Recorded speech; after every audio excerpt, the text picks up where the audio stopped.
So it's the eve before game one. You've had this will be your 19th of these. Do you still, get the same level of excitement and or nervousness, that you did before that first one in '05, I think? Yeah, absolutely. Steph asked me that today during practice while we was warming up, and I told him, the minute you don't get that, it's time to be done. So we talked about that for a little while. So definitely excited and ready to go. Chris, this won't be your first time playing against a former team, but does it feel good to almost get it out of the way right away? Does that kind of, instead of having to wait down the line?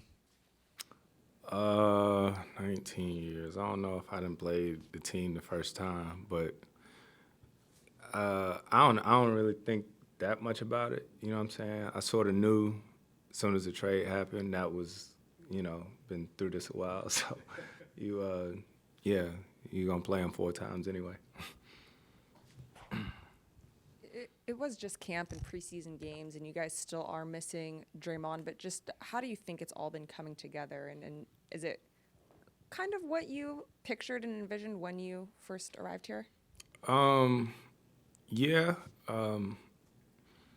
We got a chance to spend time during the summer. Obviously, you don't know injuries going to happen, like the thing with Draymond, but it's been probably even better, just because we got such a great group of guys. We got a great coaching staff. It's been a lot of fun, but I also understand,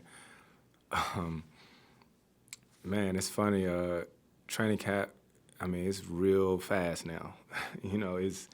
It's a few practices, game coming up. So we still got a lot of different things we got to iron out, but we ready to get playing.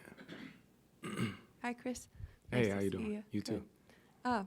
The way the way things have worked, Kevin Durant has not been back here in front of the fans since everything he did for this franchise in terms of playing in a game and being honored by the fans. He was hurt when Phoenix came through in March, and then during the pandemic season he came here and played, but no fans. And so, can you imagine maybe what that might mean to him? You've gone back and played former teams in front of former fan bases, and just what it might mean to the fans as well. Don't know about for him. He probably can speak on that. What years was those? On all these years we running together, but I'm sure, the fans will go crazy, regardless when somebody leaves, depending on how it is or whatnot. There'll always be, I'm sure, an emotional connection with the things that they were able to do while he was here. So, yeah. You find a barber out here yet, Chris? Nah, I'm close to L.A. Yeah, I'm good, yeah. My guy Will Brooks, shout out to Will. Will used to come to OKC. He been to Phoenix, Houston. Will been with me a long time. Chris, we've seen the chemistry you've been able to establish, with this team throughout the preseason, specifically speaking to on the court. But does that full sense of comfort not come until Draymond's back out there with you guys? Nah, that's like rhythm as far as playing, right? Because anytime someone's injured, but Dre been, getting back into practice or whatnot. But I think with us, and I say this all the time, we just got a great group. Like, even though Dre wasn't playing, he was still there. His voice is still there in the locker room during film and everything. But once he gets back, all these different lineups and things, we gonna have to figure it out as we go.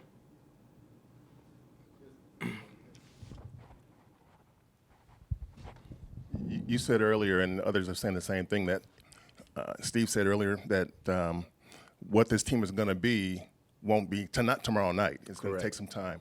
And what are the things you need to have happen for you to get to a point where you think, okay, this is who we are? Is it just time, and what else is there involved? It's going to be time. It's going to be a lot of time.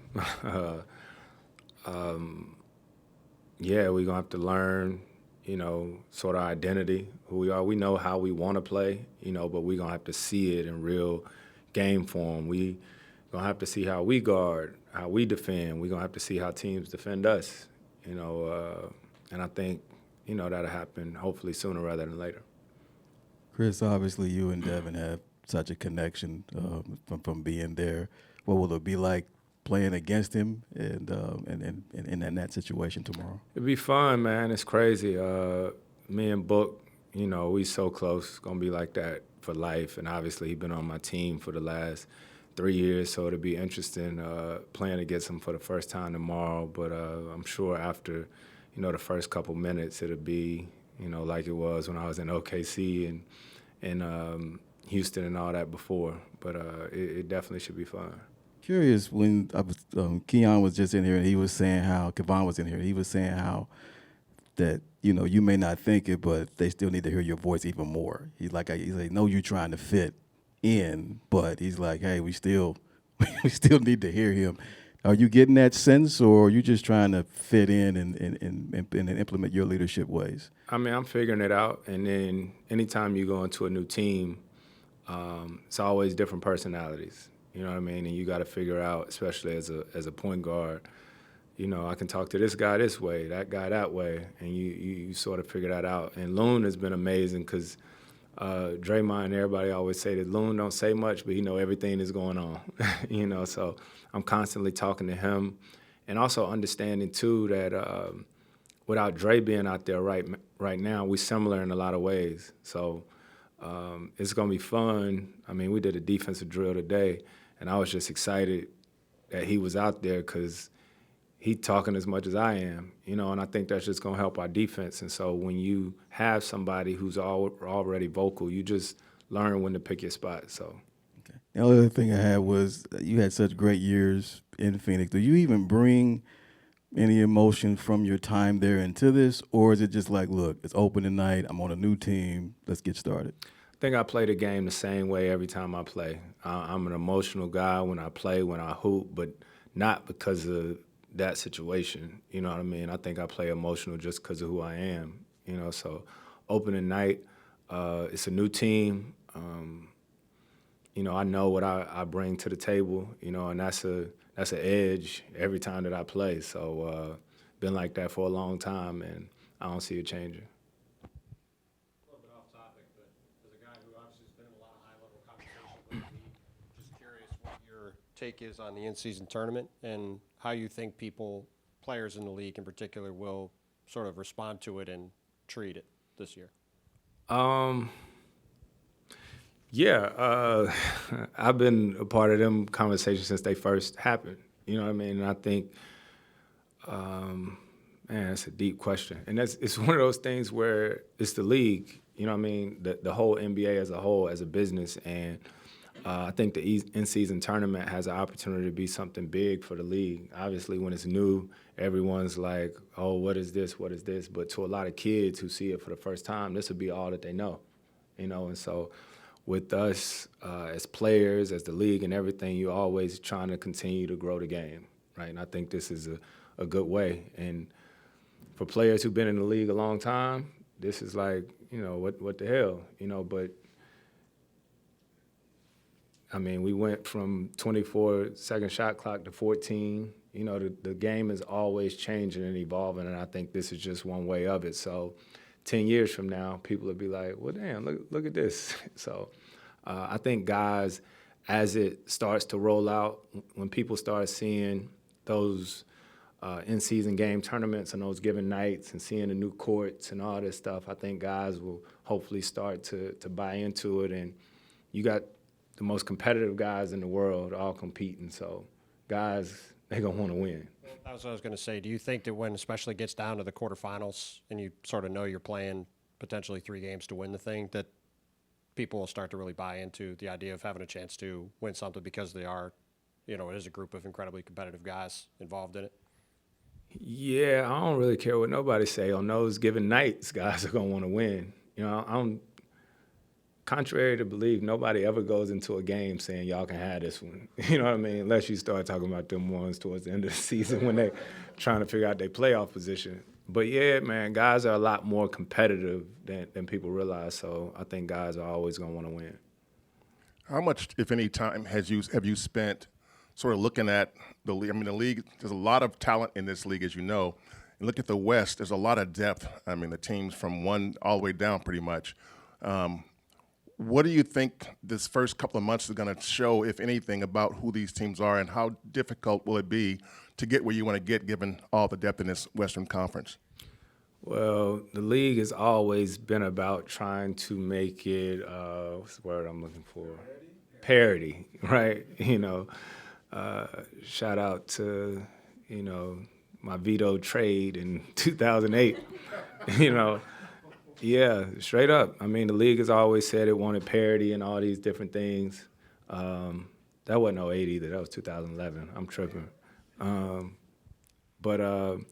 Yeah, it's a lot of depth around the league. A lot of really good teams, and I've been in the West my whole career. And I point to I've been in the league a while, not as long as Raymond over here, but I don't know if you remember that year when Houston won like 22 games in a row or something, and they only moved up like a spot or two, because the West has been like that my whole career. So when they be like, man, there's a lot of good teams, this has been like that my whole career. I remember when Houston, Dallas, and San Antonio, that was 12 losses every year because they all was so good. So we're going to see. Chris, Yep. I was in New Orleans. Chris, this isn't your first time playing with Dario. I just wanted to kind of see where you've maybe seen his game further, being around coaches like Ron Adams and Decky and so forth.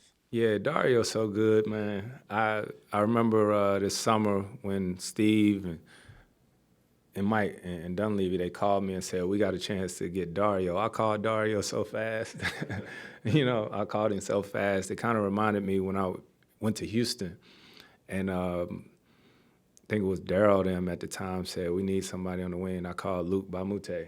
You know what I mean? Just guys who not only really good players, but just great guys, to have in the locker room. And so Dario, he went to OKC last year, and I'm glad to be back with him because it's just a comfort level. I know he plays the game the right way no matter what, and he's just a great guy to be around. Chris, Steph has told us, at times he may try to play till he's 40 or late 30s, and that's you're at that stage. Am I? 38. I'm old, but have you seen in your work up close with him, just the way he works and the way he everything? I mean, behind the scenes that says, hey, this guy he's got 5 more. 6, He's 7. gonna be able to do it easy. Easy. And it's crazy you say that. I was just in the locker room having conversation with JK and BP and Loon and all them guys about exactly what you just said. And I just told JK, I said he easily got 20 years in this league. And I told him just about, our team, we talk about a lot of stuff, but we're just telling JK, I feel like it's been a great situation for him to come to a team like this where you get a chance to see so many vets. You get to see a guy like Loon who might not say stuff, but you see how he approaches things day in and day out. And so Steph to 40, oh, yeah. Yeah, I could sit up here and talk about that over 36 rule that they tried to say I put in just for me and my homies, whatever, man. Like, with the way people train and stuff like that now, it's going to be more common for guys to play longer in their careers because all the medical staffs and all that stuff now. So, What has been the key for you? The key for me, I don't know. It's a lot. It's a love, a passion for the game. You sort of have to fall in love with the monotony, the day-to-day. And, I get to come to play basketball every day and say this is my way of life. You know what I'm saying? Like, blessed. There's a lot of people that help and make this world go round, but I'm fortunate.